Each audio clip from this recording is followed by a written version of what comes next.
Okay, so here we are in my hair salon, and we were established in 1976. My father started it back then, and I went to elementary school down the street, and so I used to hang out with my dad every day and just knew that this was going to be the business for me. At age 11, I decided.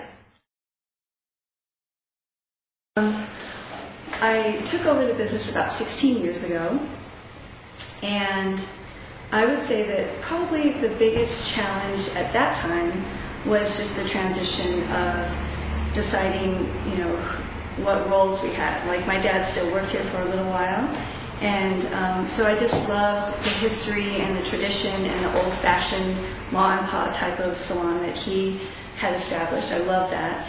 And yet I was full of ideas. I had gone to school and got my degree in marketing, so I was like ready to go and full of ideas. So just, finding that that balance and really respecting what he had grown and what truly obviously worked, and being able to come up with new and fresh ideas. So the one thing that comes to mind as far as what has worked is getting back to the basics and just really focusing on the community and focusing on supporting other businesses that are kind of within the same realm of the beauty business. So since I've lived here and I grew up here, I have so many connections, and I have just a great range of businesses that can complement the salon.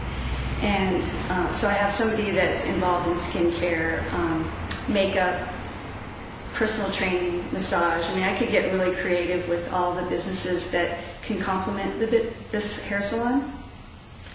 So especially this time of year, I get hit up all the time for fundraisers. So a couple years ago, I thought, instead of me just donating a haircut, which is fine, but I decided to have a collection of all of the people that I know that are part of this industry and come up with a whole package of things that we could donate. So everybody wins. The people are exposed to businesses that they didn't even ask for the donation for, and the recipient of the basket is a winner. So that has been really successful, because we had a basket that was exactly that: personal training, makeup, image consulting, everything.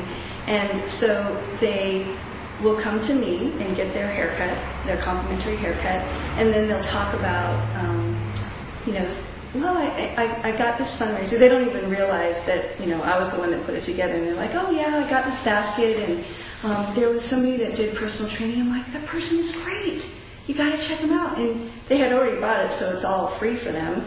And so it just creates this great community, and it creates real support.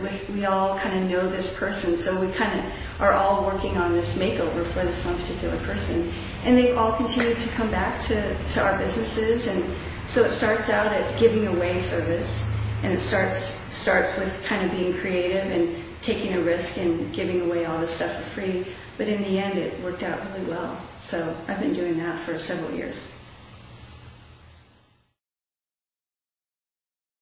I think that everybody needs a haircut. And so because we're not this outrageously priced hair salon, and we're not the Supercuts, I think people still, make time and allow a budget for the haircut. But I have noticed a little difference. And I think that if we were to stay doing the same thing, we would definitely notice a decrease. So I think for the salon, what we've done is joined every chamber, every networking group, any sort of community sort of outreach like that.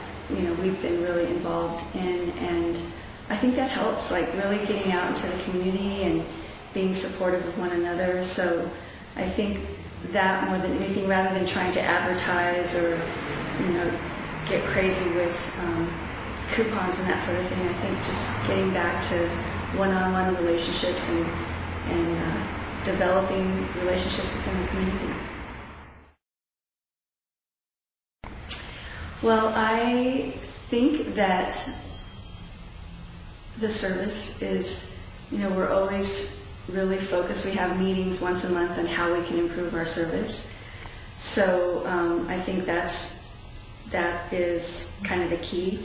I think that keeping the old-fashioned ways of writing personal notes and postcards, and at the same time having a pretty progressive website, kind of coupling the two together, like not losing that personal touch, but then being open to being a little more innovative and progressive as well. The bottom line piece of advice that I would give is to give, and to give back to the community, and understand that that is how you receive, is by giving.